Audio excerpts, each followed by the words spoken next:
The morning light spilled across the valley as Lord Auric Davin rode toward the Rowan estate, a place once rich with life and laughter, but now shadowed by neglect and loss. The air was heavy with the scent of dying crops and the soft crackle of dry leaves under the hooves of his horse. Auric's cloak trailed behind him a dark banner against the golden fields that no longer yielded harvests. He had come to claim what was rightfully his, or so he told himself, though the thought did little, to ease the weight in his chest. He had spent years dreaming of this moment, the moment he would finally reclaim the land that had once belonged to his father who had died penniless and betrayed.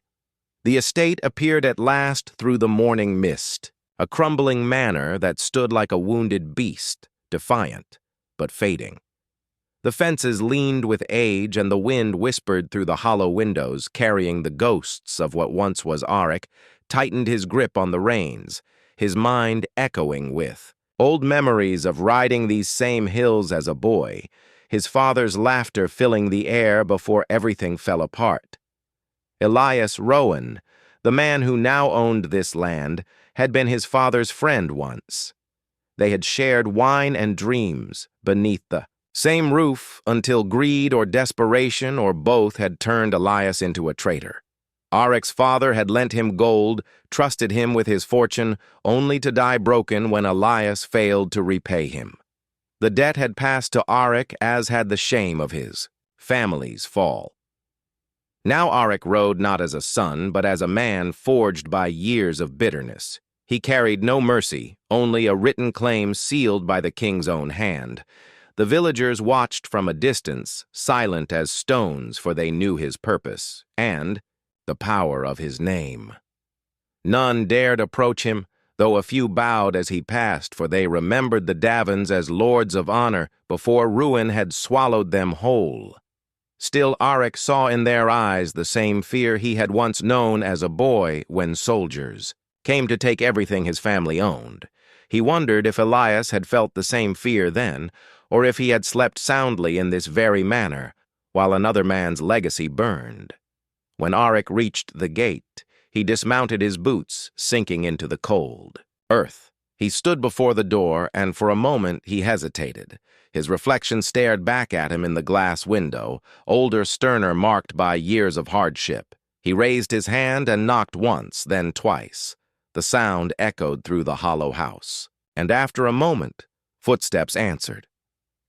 The door opened, not to the man he sought, but to a girl, no older than 20, with hair the color of wheat in sunlight, and eyes that carried both sorrow and defiance. Alara Rowan looked at him, not as a lord, but as an intruder. She held her ground, though her hands trembled slightly behind her rough linen dress. The sight of her unsettled Auric, though he did not understand why, she reminded him of something long forgotten, something pure and untarnished, in a world that had grown cruel. He cleared his throat and spoke the words he had rehearsed for years, declaring his claim to the land in the name of debt and justice. But even as he spoke, he felt the weight of them fall heavy and hollow between them. She said nothing, only lowered her gaze and stepped aside silently, inviting him into the ruins of what was once her home. As he crossed the threshold, Auric felt the chill of the place settle in his bones. The walls bore cracks, the floors sagged. The air smelled of smoke and memory. He realized then that he had not come to seize wealth or power, for there was none left to take. He had come to face ghosts and reckon with a past that neither time nor vengeance had been able to heal. The evening settled slowly over the Rowan estate, wrapping the world in quiet blue light as the wind sighed through the broken windows. Ilara stood in the doorway, her figure outlined by the fading sun, her hands clasped tightly before her. She had known this. Day would come ever since her father's strength began to fade, and the debt notices arrived like storm clouds that would not pass. She had prayed each night that the man who held their fate would show mercy. But when Lord Auric Davin appeared, she saw in his face not mercy, but the cold certainty of a man who believed himself wronged. Her father sat by the hearth, coughing weakly, the sound rattling through the silence of the house. He had once been tall and proud, but the years had carved him hollow. The moment. Arik entered the room. Elias tried to rise, yet his legs betrayed him, and he sank back into his chair, defeated. Arik stood in the doorway, his expression unreadable, his voice steady as he declared the claim again. His tone carried, no hatred but no warmth, either only the iron weight of duty. He had promised himself he would not waver, that justice would be done, even if it meant watching another man fall, as his father once had. Alara moved to stand beside her father, her heart pounding so loudly she feared they both could hear it. She felt the pull of despair, the crushing truth that there was nothing left to offer, no gold, no land, no favor that could erase the years of debt.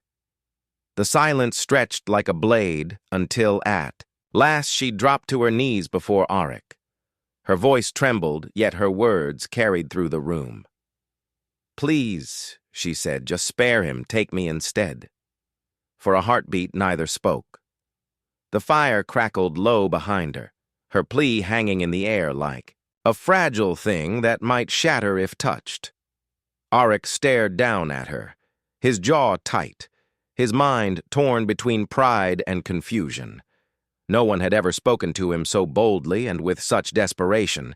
He had faced kings and soldiers and courtiers all, men who sought advantage, yet none had ever knelt before him out of love or fear for another. He told her to rise, his voice rougher than he intended, but she did not move. Her father reached for her hand, his voice breaking as he begged her to stop. Yet she only pressed her palms together, her head bowed. She was not begging for herself. She was begging for the man who had raised her, who had taught her to be kind, even when the world was cruel. The sight of her brought something unfamiliar, too. Arik's chest a heaviness that was not anger but sorrow. He turned away, unable to meet her eyes. He had come here to claim land, not to wrestle with his conscience. He told himself that mercy was weakness, that his father's ruin had been born of it, yet, even as he thought it, her words echoed in his mind like a prayer. "Take me instead." He looked back at her, and for the first time he noticed the exhaustion etched into her face, the dirt on her hands, the quiet strength in the way she refused to break. She did not plead for pity. She offered herself as if it were the only choice left to her. The moment stretched until the silence itself seemed to breathe. Finally, Arik spoke, his voice low. "If I spare your father, what will you give in return?" She lifted her gaze, meeting his eyes with a steadiness that made him falter. "Whatever you ask," she said. "Only let him live." Arik felt something inside him shift, a fracture opening in the walls he had built around his heart. He told her he would consider it, though in truth, the decision was already made. He turned and left the room, his boots echoing against the worn floorboards as the first stars began to appear outside. In the quiet behind him, Alara wept not for herself, but for the mercy she hoped would still be found in the heart of a man who had forgotten how to give it. The dawn broke pale and gray across the Rowan Valley when Arik returned to the crumbling estate. The world was silent, but for the sound of hooves striking the frozen ground. A mist hung low over the fields, wrapping the land in ghostly stillness. He had not slept, though he had tried. The memory of the girl kneeling before him, her voice trembling yet strong, haunted every thought. He told himself he was no fool, that he would not be swayed by emotion. Yet something inside him had already shifted. He had ridden all night through the emptiness of his own heart and found no peace there. When he reached the house, Alara stood waiting. Her dress was the same as the night before, simple and threadbare, but she carried herself with quiet dignity as, though the cold could not touch her, her father was nowhere in sight. Perhaps too ill to rise, Arik dismounted and approached her. his expression unreadable. He held a scroll in his hand, the official decree that made him the new owner of the Rowan lands. He unrolled it, but the words blurred before his eyes. He did not speak of law or debt.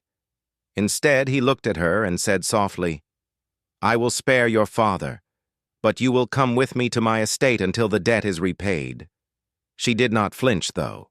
Her lips parted slightly in surprise. Her eyes searched his face for cruelty, and finding none, she nodded without a word. It was not fear that drove her, but the faint glimmer of hope that mercy still lived within him. Arik gestured toward his horse, and she followed without looking back. The journey to his manor was long and quiet. The road wound through forests and rivers that glittered beneath the morning sun. Neither spoke yet. Both felt the weight of what had begun between them, at the Davin estate. Ilara was given a small chamber overlooking the fields below. She was to serve in the household as a helper to the steward. A fair arrangement, yet one that marked her as bound by duty. Arik watched from afar, unsure of what to do with the unease she stirred in him. He had brought her there to settle a debt, but each time he saw her moving through the halls, her hair catching the light, her steps soft and deliberate, he felt a sense of peace he had not known in years.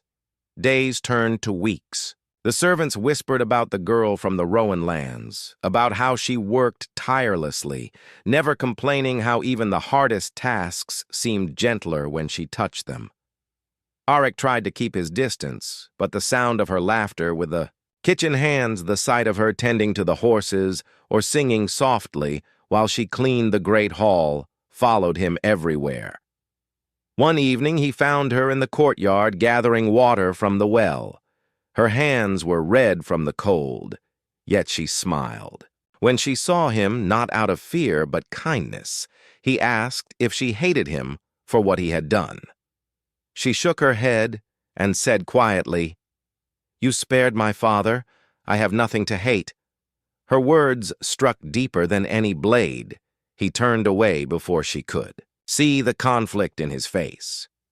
He began to question the stories he had been told about Elias Rowan, the betrayal that had fueled his anger for so long.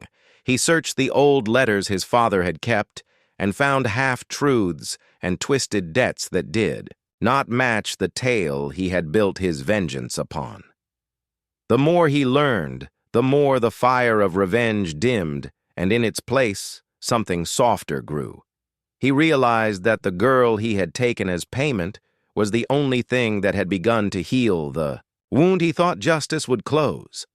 By the time winter's first snow fell over the hills, the house felt different. The cold stone halls no longer echoed with silence. The warmth of Ilara's presence lingered, like a quiet light. Arik knew then that he had not brought her into his home to pay a debt. He had brought her into his life to remind him that mercy could build what vengeance had destroyed. The snow melted slowly across the valley as the first signs of spring touched the land around. The Davin estate. The ice on the river cracked under the pale sun, and the fields that had once slept under frost began to breathe again. The days grew longer and softer, yet within Arik's heart the unease deepened.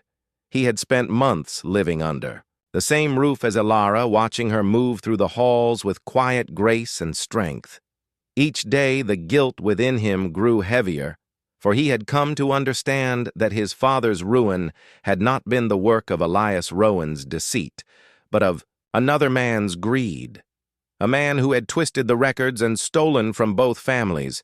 Arik's claim had been built on lies, and he had carried those lies like armor, until the truth stripped him bare.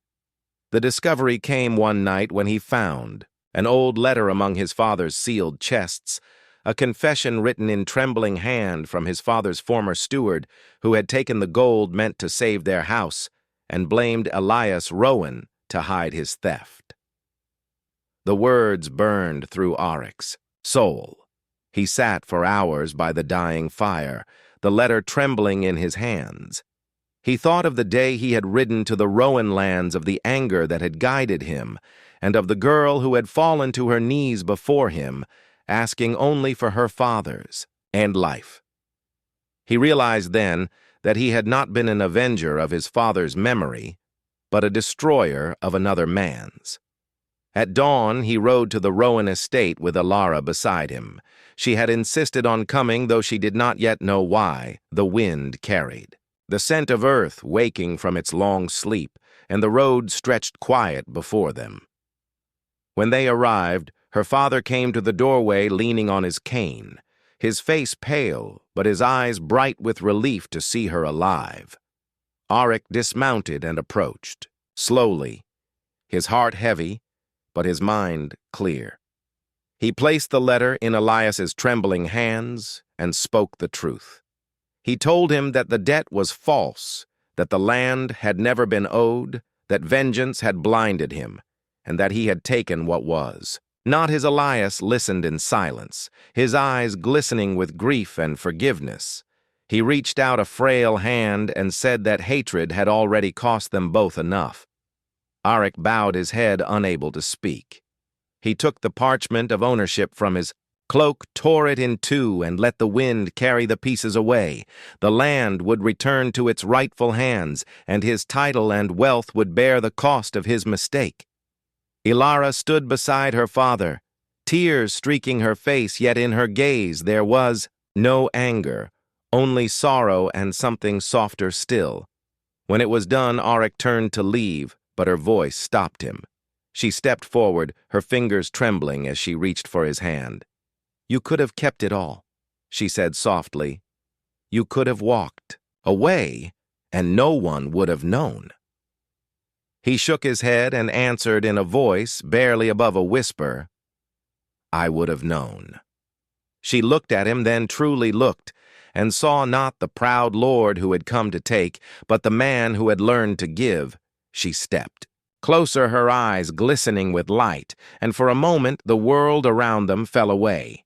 The seasons turned once more, and the Rowan fields flourished again. The soil yielded crops, and the river ran full with life.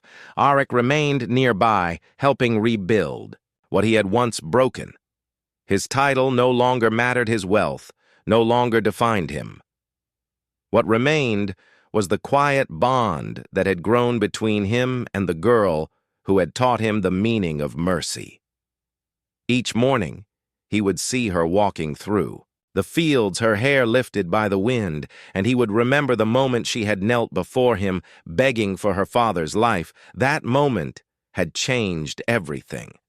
In the end, she did not need to offer herself to save her father, for in saving them both she had offered him something far greater.